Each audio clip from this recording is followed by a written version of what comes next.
Abraham, je te donne le pays des Kéniens, depuis le grand fleuve Euphrate, le pays des Kéniens, le pays des Hessiens, le pays des Jébusiens et le pays des Cananéens.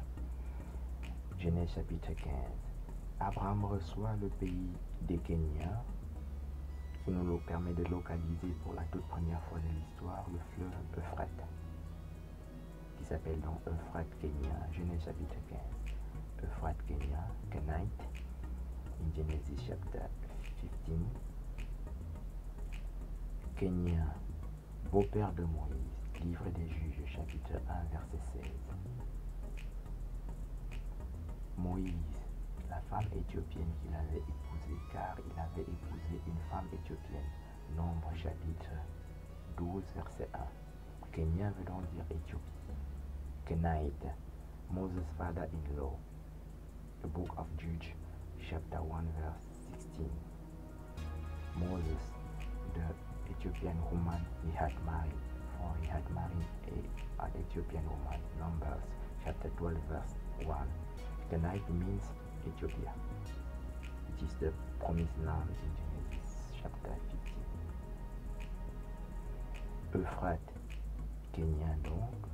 Euphrate Hessien, toujours dans Genèse chapitre 15, le pays des Hessiens. Hessiens, Genèse chapitre 10, verset 1 jusqu'au verset 32, les fils de Cham, Couche, Et, ce sont là les fils de Cham. Et, qui s'appelle donc Étien, Hittite, en anglais, qu'on appelle aussi Zoar dans Genèse chapitre 23, où Sarah meurt, et dans Genèse chapitre 25, où Abraham meurt. Et veut dire Étien, et veut dire Zoar dans King James Version. Zoar qui est un livre de sorcellerie bien connu. Étien est donc fils de Cham, et Cham est noir parce que son premier fils s'appelle Cush, the son of Ham, in Genesis chapter 10. Cushk, Et, these are the sons of Ham, Genesis chapter 10, verse 1 to 32. Hittite means then Ethiopia, which is son of Ham, Genesis chapter 10. Le pays des Jébusiens, c'est la quatrième localisation de Euphrate. L'Euphrate, c'est le seul fleuve du jardin d'Éden dans Genèse chapitre 2 pour lequel on n'a pas de localisation. Thomas d'Aquin n'a pas pu le localiser, Albert Einstein et personne jusqu'à maintenant n'a pu localiser ce fleuve. Jébusien, donc dans Genèse chapitre 15, qui est donc la terre promise. Les Jébusiens s'appellent Jérusalem dans les livres de Samuel, Samuel chapitre 1, principalement le deuxième livre de Samuel, dans lequel, deuxième livre de Samuel chapitre 11, deuxième livre de Samuel chapitre 12, là où Salomon naît, au verset 24, du deuxième livre de Samuel chapitre 12, Salomon est Étien, la maman de Salomon qui s'appelle Bathséba, dans le deuxième livre de Samuel chapitre 11, le deuxième livre de Samuel chapitre 12, et Étienne qui s'appelle Bathséba, qu'on trouve aussi dans Psaume 51. Jébusien voulant dire Jérusalem dans le livre des Juges chapitre 19. Et en revenant dans Genèse chapitre 10 que nous avons cité, on dit fils de Cham, Couche, Jébusien, ce sont là les fils de Cham. Genèse chapitre 10 verset 1 jusqu'au verset 32. Jébusien est le fils de Cham, et Cham est noir parce que son premier fils s'appelle Couche, qui veut dire Éthiopie, qu'on trouve dans Jérémie chapitre 13 verset 23. On dit un Éthiopien est noir comme les taches du léopard, et ça ne change pas. Jérémie chapitre 13 verset 23. Jebusite means then son of Ham in Genesis chapter 10 also. Jebusite, which means Jerusalem in the book of Jude chapter 19 and many other places. Dans Genèse chapitre 15, toujours, Abraham reçoit le pays des Cananéens. On dit Euphrate Cananéen, Genèse chapitre 15. Et Cananéen, Canaan veut dire fils de Cham aussi. Genèse chapitre 10, on dit fils de Cham, Couche, Canaan. On répète au verset 15 encore Canaan. Canaan au verset 6 et Canaan au verset 15. On dit ce sont là les fils de Cham. Donc, Canaan est fils de Cham à 2 reprises dans Genèse chapitre 15 au verset 6 et au verset Genèse chapitre 10 au verset 15 et au verset 6. Il est aussi fils de Cham dans Genèse chapitre 9. Donc ça c'est les 4 premières façons de localiser de manière simple et compréhensible par tout le monde le fleuve Euphrate. Qu'on trouve aussi dans Jérémie chapitre 13. On dit Euphrate, éthiopien, Euphrate, léopard, Euphrate, mon nom, Euphrate du Midi. Il y a 4 localisations de fleuve Euphrate dans Jérémie chapitre 13, verset 1 jusqu'au verset 27, qui se lit aussi Jérusalem, éthiopien, Jérusalem. Le livre des Judith chapitre 1 nous donne encore 4 autres localisations du fleuve Euphrate. Judith chapitre 1, on dit Assyrie, Euphrate, Ninive, Euphrate, Euphrate du Tigre, Euphrate, Éthiopie. Livre des Judith chapitre 1 jusqu'au verset 12 pour la version française et en 15e version va jusqu'au verset 16 pour dire la même chose. Dans le livre de Genèse chapitre 10 verset 1 jusqu'au verset 32, on nous apprend que Assyrie, Ninive, ce sont les fils de Cham. Au verset 8, verset 10 et 11. Ninive et Assyrie y sont cités. On retrouve aussi dans Michée chapitre 5 et dans Sophonie. Ça nous porte à 12 localisations très précises du fleuve Euphrate. Le livre de Judith chapitre 2 nous apprend que l'Euphrate s'appelle Madian Euphrate. Judith chapitre 2 du verset 24 jusqu'au verset 26. Midian Euphrate. Judith chapitre 2. And Midian means Ethiopia in Habakkuk chapter 3 verse 7. Madian veut dire Éthiopie dans Habakkuk chapitre 3 verset 7. Qu'on trouve aussi dans Nombre chapitre 10. On dit le Madianite beau-père de Moïse, qui est donc éthiopien. Comme nous l'avons vu à 2 reprises dans Nombre chapitre 12 verset 1. Qui nous porte à 13 localisations très précises du fleuve Euphrate. Le deuxième livre d'Esdras chapitre 13 verset 35, 36 jusqu'à 45 dit Sion, Euphrate. Sion, Sion, Euphrate. Sion au verset 35 et au verset 36. Et Euphrate au verset 45. C'est en anglais, mais ça s'écrit de la même façon. Sion s'écrit exactement. Parfois on dit Zion avec Z, mais ici c'est écrit avec S dans une vieille version, qui est la plus vieille Bible que nous avons couramment sous la main. Comme c'est Sion à 2 reprises, et que Sion veut dire Éthiopie dans Sophonie chapitre 3, verset 10 jusqu'au verset 16. On dit Éthiopie, Sion, Éthiopie, Sion, Sion. Éthiopie au verset 10 et Sion au verset 14 et au verset 16. Isaïe chapitre 18, verset 1 jusqu'au verset 7 dit aussi Éthiopie, Sion, le nom de l'Éternel. Éthiopie, dans Isaïe 18 et dans Sophonie 3, Éthiopie est aussi la montagne sainte et le nom de l'Éternel, en plus de s'appeler Sion. Donc, ici, dans le deuxième livre d'Esdras, chapitre 13, nous avons donc Sion à 2 reprises, au verset 35 et au verset 36, qui nous donne donc 2 localisations supplémentaires du fleuve Euphrate. Il nous donne en tout 15 localisations du fleuve Euphrate, qui sont indiscutables. On dit dans Genèse chapitre 2, un fleuve sortait du jardin et se divise en 4 bras pour arroser le jardin de Dieu. Et le premier fleuve, le premier bras, c'est Bichon, qui entoure le pays d'Avila. Le deuxième, c'est Guillon, qui entoure le pays d'Éthiopie, Couche. Et le troisième, c'est le Tigre, et qui coule à l'orient de la Syrie qui est dans le pays de Cham. Et Et le quatrième, c'est l'Euphrate. L'Euphrate, on ne nous dit pas où il se trouve. Ce que nous venons de faire ici à 15 reprises. Le premier fleuve, c'est Pishon, Havila. Havila, c'est le fils de Couche dans Genèse chapitre 10 que nous avons cité abondamment.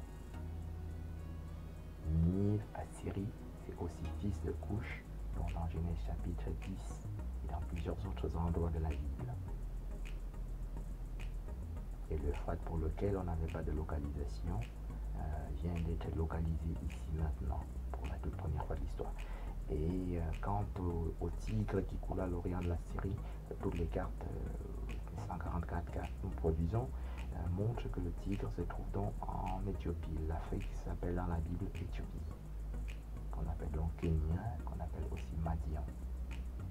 Guillon, qui est le deuxième fleuve, et qui coule donc au pays de Couche dans Genèse chapitre 2, verset 8 jusqu'au verset 15, se trouve dans le premier livre des rois, chapitre 1, verset 33 jusqu'au verset 34, se trouve donc à Jérusalem. Le roi David mourant demande au prophète Nathan d'aller oindre Salomon, son fils, au fleuve Guillon, qui se trouve donc à Jérusalem. Donc, verset 33, on dit Salomon, Guillon, Salomon, Israël, Guillon, Israël, qui veut dire donc dans Genèse chapitre 2, Éthiopie.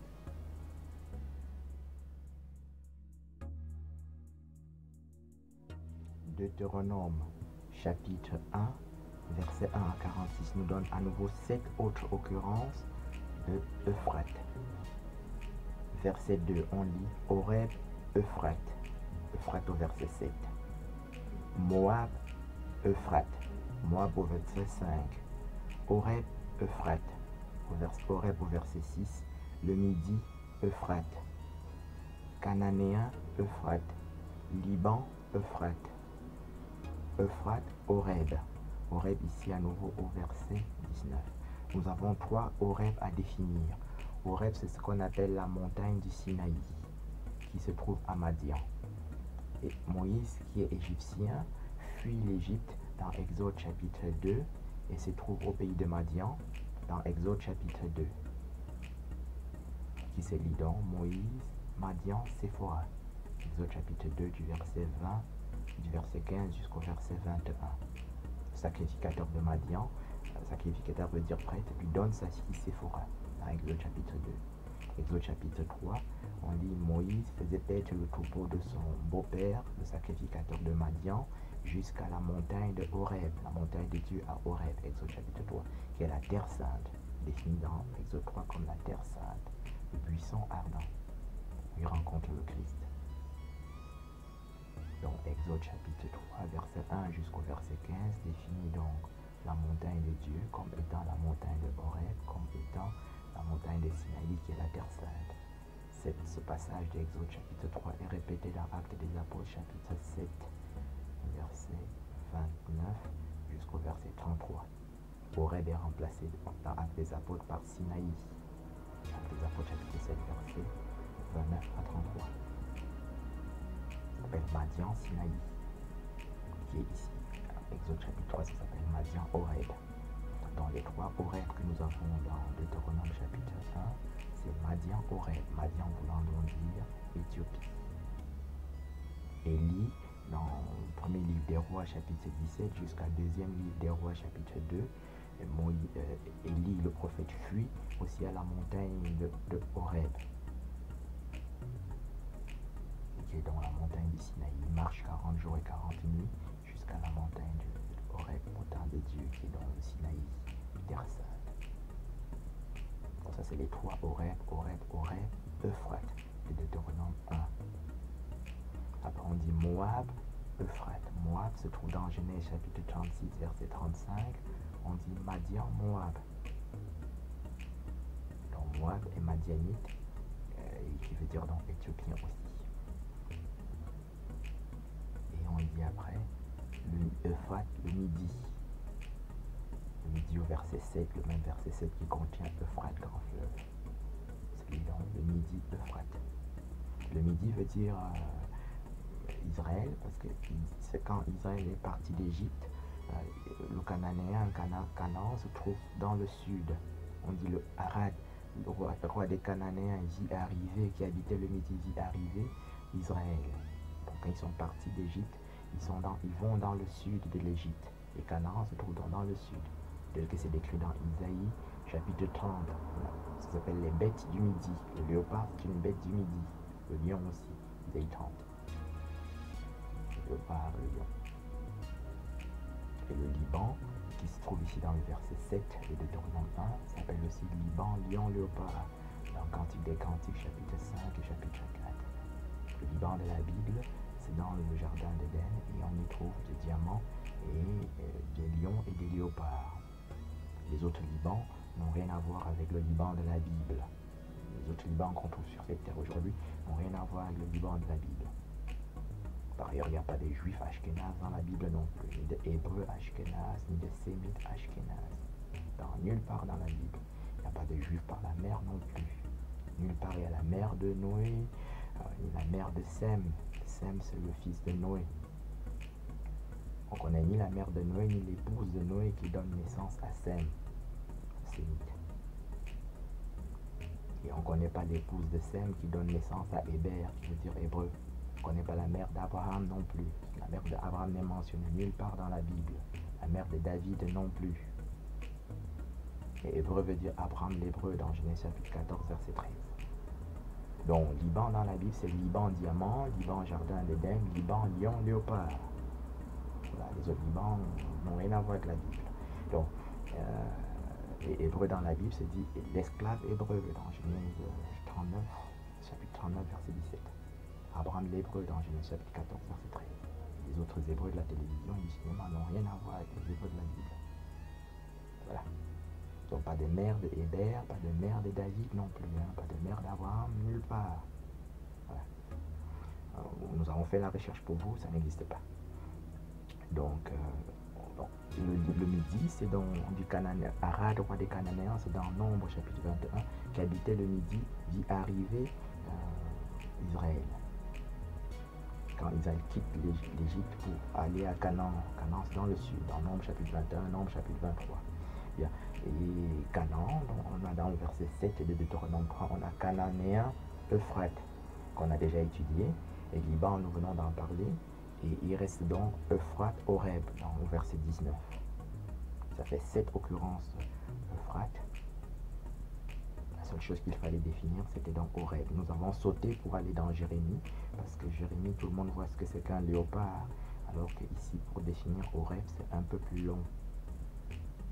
Et pour parler du Liban, c'est légèrement polémique, c'est pour ça que nous avons sauté pour aller dans Jérémie, qui est un livre un peu plus loin. Sinon, chronologiquement, on a Euphrate dans Genèse chapitre 2, Jardin d'Éden, Euphrate dans Genèse chapitre 15, Abraham, et puis on tombe sur ce Genèse, sur ce Euphrate dans Deutéronome chapitre 4, 1, chapitre 1. Mais comme je l'ai dit, définir Horeb, c'est un peu plus long, alors que quand chacun voit le léopard, il voit très bien ce que ça veut dire. Il ne faut presque pas expliquer quand on dit Euphrate léopard, ça ne demande aucune explication. Alors que ce que nous venons de faire ici est légèrement polémique, c'est pour ça que nous avions sauté. Ça nous porte donc à 22 occurrences de Euphrate. Le matériel et méthode de cette étude est extrêmement simple. Il suffit d'aller dans Google et de taper la Sainte Bible. Il s'affiche plusieurs Bibles électroniques et chacun choisit celle qu'il veut. Hein. Et si vous êtes témoin de Jéhovah, vous prenez une Bible de témoin de Jéhovah. Si vous êtes catholique, par exemple, vous prenez 8 secondes. Si vous êtes protestant, vous pouvez prendre Darby, par exemple, Translation. Et si vous parlez anglais, c'est mieux de prendre King James Version, qui est la Bible la plus ancienne et qui est plus propre, qui a moins de falsification dedans. Et vous tapez Euphrate. Voilà. Et vous trouvez ce que je viens de dire, donc Euphrate dans Genèse 2, Euphrate dans Genèse 15, et Euphrate ici dans Deutéronome chapitre 1, et puis Euphrate dans Jérémie par exemple. Nous avons sauté Deutéronome parce que c'est une explication qui est un peu polémique et qui est plus difficile à recevoir, alors que Euphrate léopard, tout le monde voit ce qu'on est en train de dire. Après la mort de Moïse, serviteur de l'Éternel, l'Éternel dit à Josué, serviteur de Moïse, vous aurez pour territoire tout le pays des Hétiens, depuis le fleuve l'Euphrate, tout le pays des Hétiens. Livre de Josué, chapitre 1, verset 1 jusqu'à verset 4. L'Euphrate, c'est le pays des Hétiens, comme nous l'avons vu dans Genèse chapitre 15. Et Hétien veut dire, donc, comme nous l'avons déjà dit, dans Genèse chapitre 10, verset 1 jusqu'à verset 32, on dit fils de Cham, Couche, Heth, ce sont là les fils de Cham. Heth, qui s'appelle donc Hétien, Hittite en anglais, est fils de Canaan parmi les fils de Cham. Il est donc 2 fois fils de Cham de manière indiscutable. Hétien, c'est de manière très significative que nous avons ici dans Josué chapitre 1. C'est répété pour que nous en parlions, parce que donc tout le tombeau des patriarches se trouve à Heth, Hétien, Hittite en anglais. Sarah meurt dans Genèse 23 et Abraham lui achète un sépulcre. Et ça se trouve donc à Heth, Hétien, Zoar, Genèse chapitre 23. Et Abraham lui-même meurt dans Genèse 25.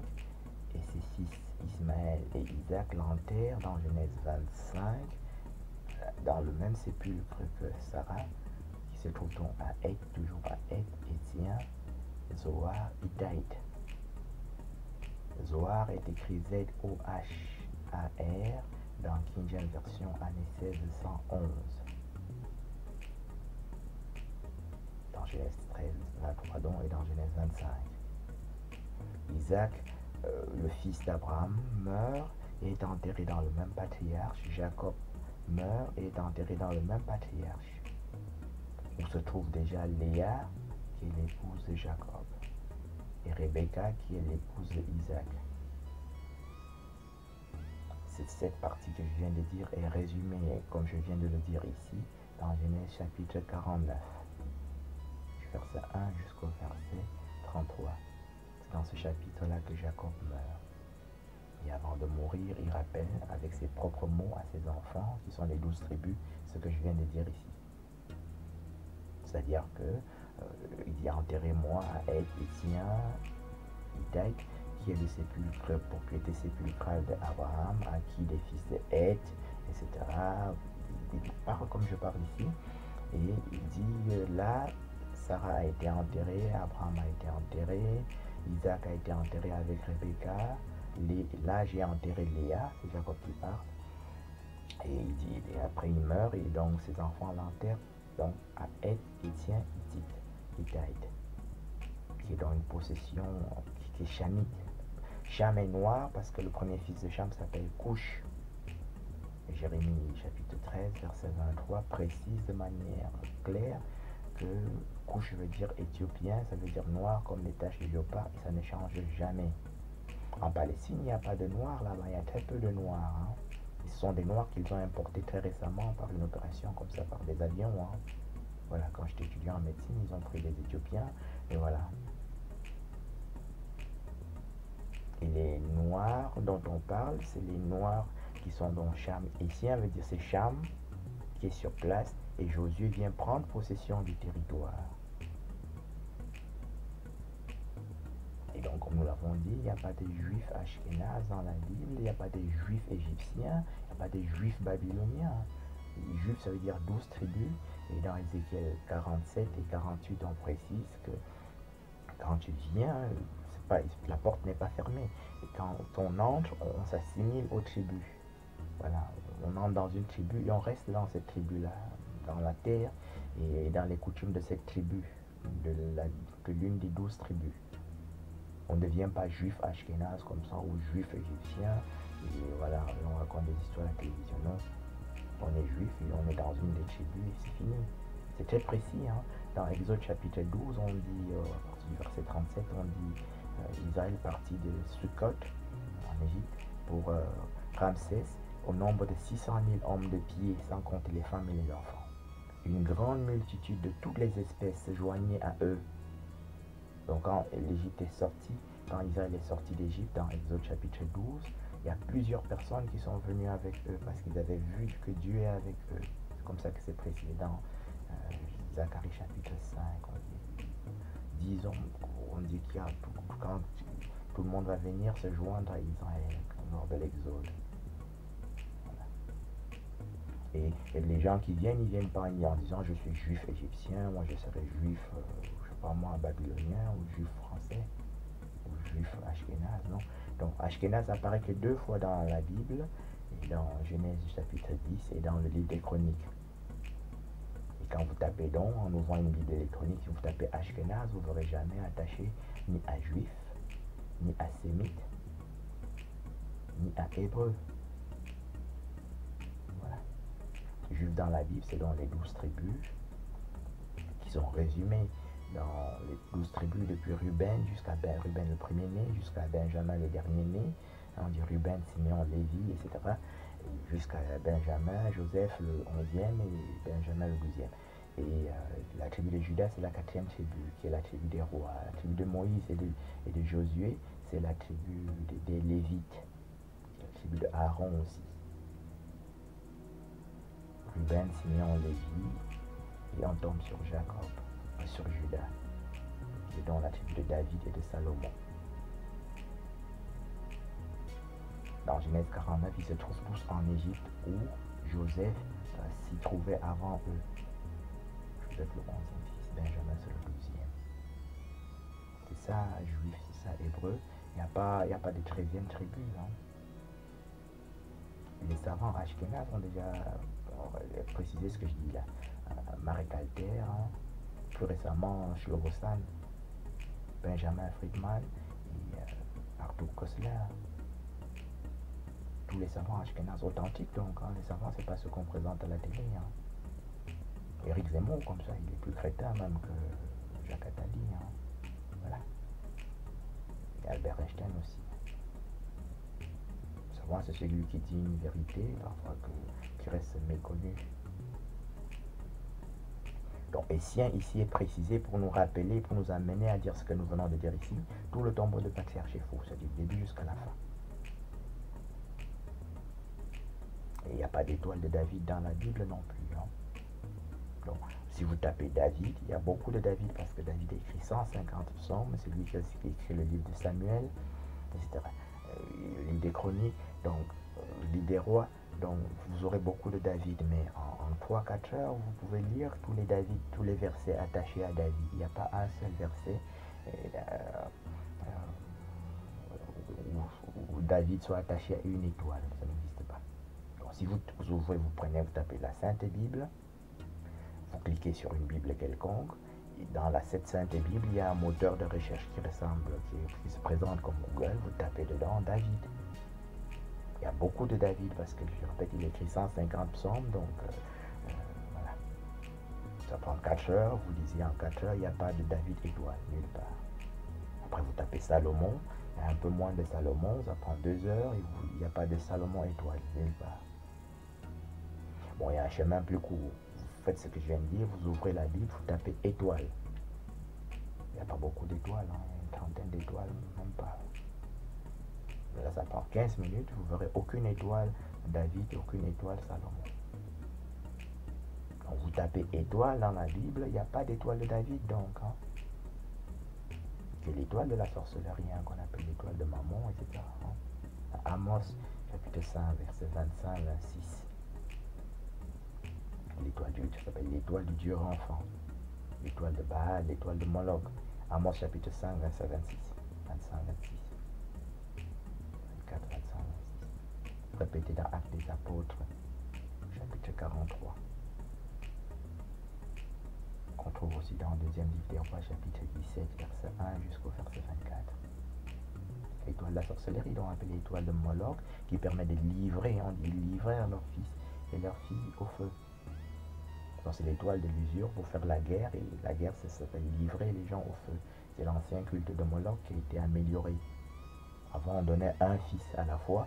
Maintenant, on fait une grosse guerre et ça donne 77 millions de morts. Voilà. Qui sont passés par le feu. Hein. Les bombes comme ça, qu'on fait du tapissage en Allemagne, comme ça, c'est livrer les gens au feu. Hein. Voilà. c'est du culte de Moloch. 200 000 morts comme ça par tapissage de bombes en une seule journée. Voilà. Et ce qu'ils appellent bombe atomique, c'est le même culte de Moloch, voilà, qui permet de brûler des innocents en fin de compte. Et les gens ne le savent pas, mais Roosevelt s'appelle Rosenfeld. Il n'est pas du tout britannique ou américain, il n'est rien du tout. C'est un faux ashkénaze qui n'est pas donc juif, même pas juif non plus. Et Churchill s'appelle Jacobson. Voilà. Et les Eisenhower et tout le monde, ce sont des ashkénazes qui ne sont donc pas juifs. Voilà. Donc si vous ouvrez une Bible, vous tapez ashkénaze, il y a deux ashkénazes qui apparaissent. Et il n'y a pas juif avec, il n'y a pas sémite avec, il n'y a pas hébreu avec. Dans Ézéchiel 47 et Ézéchiel 48, il est précisé que dans chaque personne qui vient à s'attacher à Dieu devient juif, et ça, il prend l'attribut qu'il veut, il reste là où il veut, et c'est fini. Il ne vient pas en disant je suis juif égyptien, que je suis juif ashkénaze, ça n'existe pas. Et tout le monde qu'on voit, c'était des brigands. Jacobson, Churchill s'appelle Jacobson. On appelle haute trahison, appelle usure, complot. Ézéchiel chapitre 22. Du verset 1 jusqu'au verset 29, usure, vous reprendre le sang au verset 12. Usure sanguinaire au verset 2. Sanguinaire à nouveau au verset 3. Sanguinaire au verset 4. Sang répandu pour reprendre le sang. Au verset 6 et au verset 9, calomniateur pour reprendre le sang, etc. Sang répandu, reprendre le sang, calomniateur pour reprendre le sang, complot au verset 27. L'usure était interdite dans la Bible par 144 versets. Quand j'étais étudiant en médecine, Jacques Attali est passé dans une émission du dimanche qui s'appelait Le Jour du Seigneur. Il était très jeune, il y a très longtemps, une trentaine d'années de cela. Il a dit sa fausse kippa. Il a dit on en veut aux juifs parce qu'ils prêtent son Dieu et son argent. Bon, Dieu dans la Bible, dans Ézéchiel chapitre 1, on dit bronze, charbon, et gloire de l'éternel. Et Ézéchiel chapitre 1, il tombe par terre, donc il voit du charbon, du bronze. Il dit que c'est un homme Dieu et il tombe par terre. Donc l'homme Dieu qu'Ézéchiel voit dans Ézéchiel 1, il est du charbon. Voilà. Au Cameroun, il y a des gens qui sont très noirs, on les appelle des tout pourris, et ils sont noirs comme du charbon. Voilà, c'est ça que Ézéchiel décrit dans Ézéchiel 1. Il décrit aussi des chérubins qui sont du charbon et du bronze, dans Ézéchiel 1 et dans Ézéchiel 10. Et dans Ézéchiel 8, il décrit à nouveau un homme Dieu qui est du bronze. Ézéchiel chapitre 8, verset 1 jusqu'au verset 2. Jusqu'au verset 14. Ézéchiel chapitre 40, Ézéchiel se prosterne à nouveau, il voit un homme bronze, du Seigneur éternel, bronze, un homme Dieu. Dans Ézéchiel 1, dans Ézéchiel 8 et dans Ézéchiel 40. C'est la même chose que Daniel voit dans Daniel chapitre 10. Il dit les yeux, flamme de feu, c'est le Christ qu'on voit dans l'Apocalypse 1, dans l'Apocalypse 2 et dans l'Apocalypse 19. Christ flamme de feu. Daniel 10, donc, verset 6, il dit c'était du bronze. Il appelle à la fin du chapitre Michael, bronze. Michael, bronze. C'était le chapitre 10, livre de vérité. Chapitre 10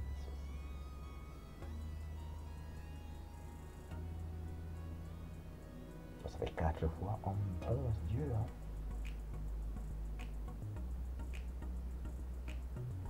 Christ lui-même se décrit dans l'Apocalypse chapitre 4. Il dit il y avait un homme sur le trône. Cet homme avait l'aspect d'une pierre de jaspe et de sardoine. Alors Christ s'appelle pierre brute. Pierre, roc, rocher, caillou, c'est le Christ. Caillou dans Isaïe chapitre 5 et un cachérubin tsunamique dans Isaïe chapitre 5. Caillou dans l'Apocalypse 2 et l'Apocalypse 3. Et c'est le Christ qui est une pierre brute. Brute veut dire que ça n'a pas été travaillé par l'orfèvre, il n'a pas touché. Et donc la sardoine et le jaspe, c'est du charbon, c'est noir comme du charbon. Noir, c'est-à-dire les noirs d'aujourd'hui, ils ont été métissés parce qu'il y a eu plusieurs mouvements en Afrique depuis des siècles. Mais les noirs d'époque, ils étaient très noirs, hein. C'est pour ça que c'est du charbon. Dans Exode chapitre 20, Christ est donc décrit comme vers la fin du chapitre 24, 25 et suivant, 21 à partir de Christ est une pierre brute, l'autel pierre brute. On trouve dans Deutéronome 27, chapitre 27, verset 5, je crois. C'est aussi une pierre brute qui n'a pas été travaillée. Quand la pierre est travaillée, elle reste noire, mais ça brille et c'est bleuté. Et ce n'est plus, on peut douter, mais quand elle n'est pas travaillée, c'est du charbon, hein, jaspe la sardoine. Sur le trône, et c'est très impressionnant quand on lit cette Bible pour la première fois. Sur le trône, il y avait une pierre de jaspe et de sardoine. On ne dit pas qu'il y avait un homme sur le trône, Apocalypse 4, verset 1 jusqu'à verset 8. Sur le trône, il y avait une pierre de jaspe et de sardoine. Bon, tout le monde sait que la pierre, c'est le Christ. Mais les gens savent pas que le jaspe et la sardoine, c'est du charbon. Voilà. Sous sa forme brute, donc, c'est du charbon. Même sous sa forme travaillée, ça reste noir. Et dans Apocalypse, chapitre 9, on décrit un chérubin qui est hyacinthe. Hyacinthe, c'est une pierre noire aussi, extrêmement noire. Et c'est qu'on appelle Abaddon. Euphrate, dans Genèse chapitre 15 que nous avons vu, c'est dit Euphrate, grande fournaise. Dans Jean 8, Christ dit Abraham, votre père m'a vu et il s'est réjoui, il a tressailli de joie. Jean chapitre 8, versets 50, 51, 58, 59. Il dit Abraham, votre père m'a vu, il s'est réjoui, il a tressailli de joie. Tressaillir de joie, c'est tressaillir comme les petits enfants rient, là. Ils rient comme ça en gigotant, voilà.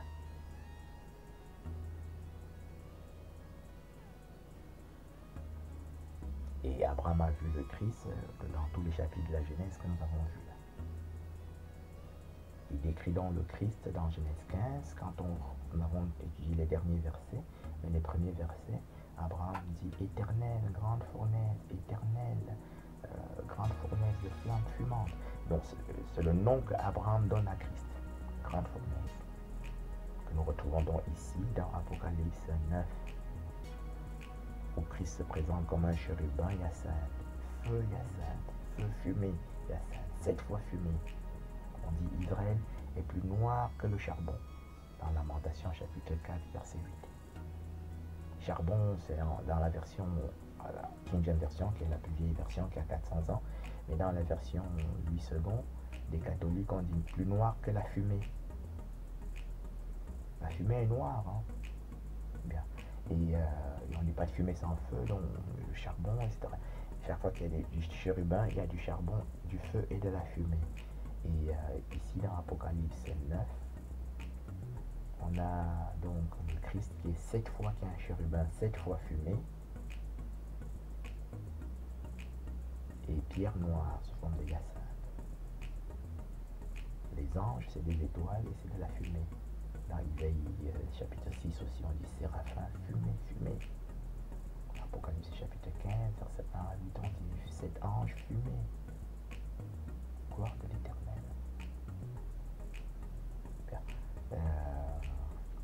Donc grande fournaise qu'on trouve, on dit Abaddon, grande fournaise dans Apocalypse 9. Et les clés que nous avons données ne sont pas des clés spéculatives, elles ont cette application concrète là. Par exemple, qui permet de dire il n'y a pas de juifs ashkénazes nulle part dans la Bible, ni de sémites ashkénazes, ni de hébreux ashkénazes. C'est des travaux pratiques, c'est des applications concrètes. Quand on dit Essien, plusieurs fois, comme nous venons de le voir ici maintenant dans Josué chapitre 1, c'est-à-dire que le tombeau des patriarches qui se trouve dans Essien, Genèse 23, Essien, Zoar, Genèse 23, Essien, Zoar, Genèse 25, Essien, Genèse 49, il n'y a pas de Essien là-bas. Parce que les Palestiniens qu'ils tuent tous les jours sont supposés être ces Essiens-là, mais ils ne sont pas noirs. Voilà. C'est très bien fait, hein, parce qu'il n'y a pas de noirs parmi eux. Quand j'étais étudiant, ils ont tiré à bout portant sur un père et son fils comme ça. Hein. Alors, à l'époque, on allait même manifester parce qu'il y avait une certaine liberté. Aujourd'hui, quand ils tirent, les gens ne peuvent même plus manifester. Récemment, ils ont tiré à bout portant sur une jeune fille de 4 ans, en plein cœur. Hein. Bon, les gens ne peuvent même plus manifester aujourd'hui. Parce qu'Éric Zemmour va dire que c'est antisémite. Là, vous voyez, il n'y a pas de sémites dans la Bible ashkénaze. Voilà, ni de séfarades, machin, il n'y a pas de juifs comme ça dans la Bible. Voilà. Séfarade veut dire Babylone dans la Bible. Et il n'y a pas de. Si vous tapez séfarade, il n'y a pas de juifs séfarades. Il n'y a pas de juifs attachés à séfarade. Il n'y a pas beaucoup de juifs. Hein. Vous tapez juifs et vous ne verrez pas de juifs séfarades ou des histoires comme ça. Bien. Ce sont des inventions de la télévision, hein, du cinéma. Bien. Donc, Essien, c'est le tombeau des patriarches, et il n'y a rien là-bas. Et il n'y a pas de tombeau de patriarches palestiniens, parce que je répète, les Palestiniens, Dieu a voulu qu'ils ne soient pas noirs. Il n'y a pas de noirs parmi eux. Depuis que je suis étudiant, moi, ils tirent sur les gens le matin jusqu'au soir, et il n'y a pas de noirs. Hein. En cherchant bien, on trouvera bien un noir, mais je vous dis, les noirs de Cham dans la Bible sont 100% noirs, voilà. Mais moi, depuis que je regarde ces histoires-là, je n'ai jamais vu de Palestiniens noirs. Donc il n'y a pas de Hessiens là-bas, il n'y a pas de Cananéens là-bas, il n'y a pas de Jébusiens là-bas. Il n'y a rien de ce qu'on dit dans la Bible là-bas, en Palestine. Et sur les cartes que nous produisons, on voit que Ashkenaz est européen. Hein. Et c'est la même chose que leurs propres savants disent dans leur livre, Marie Calter et tout le monde que nous avons cité, hein, comme Kosler et Benjamin Franklin. Ils appellent ça Khazar.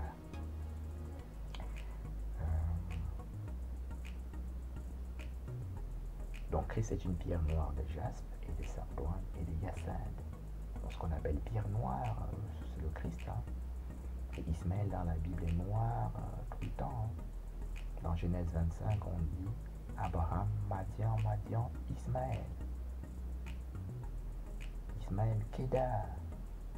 Kédar, c'est le fils d'Ismaël, dans Genèse 25 toujours, et Kédar est noir. Quand il est cantique, on dit noir comme Kédar, peau noire. Genèse chapitre 25, verset 13, donc, on dit fils d'Ismaël, Kédar. Ismaël lui-même est fils d'Abraham. Et Abraham lui-même est Madian, dans le même Genèse, à 2 reprises. Genèse 25. Genèse 37, on dit Ismaël, Madian, à 2 reprises. Ismaël, Madian. Genèse 37. Dans le psaume 83, on dit Ismaël, Madian. Psaume 83. Verset 1 jusqu'au verset 14, jusqu'au verset 19. Ismaël, Madian. Dans le livre des Juges, chapitre 8, Ismaël et Madian, à 8 reprises, on dit Ismaël, Madian, 7 fois. Il n'y a pas un seul Ismaélite blanc dans la Bible. Hein. Tous les gens qu'on voit là-bas, dans les fausses terres saintes palestiniennes et de l'Orient là-bas, c'est des Ashkénazes hein, qui se sont répandus comme ça dans toute l'humanité pour faire semer la terreur. Et ils sont partagés comme ça, comme des brigands, comme on voit dans les films westerns, là, et après ils s'entretuent après. Mais c'est des brigands, c'est tous des Ashkénazes. Hein. Les Perses qui sont là-bas, c'est pas des Perses. Le livre de Judith, dans le que nous avons cité, Nebuchadnezzar est cité dans ce livre comme étant un Perse. Dans le livre d'Esdras aussi, Nebuchadnezzar, Babylone est cité comme étant Perse. Donc Babylone et Perse, c'est la même chose. Et dans le deuxième livre d'Esdras, chapitre 3, on dit Babylone, Sion, à 3 reprises. Donc Babylone se trouve à Sion, Éthiopie, qui est l'Afrique.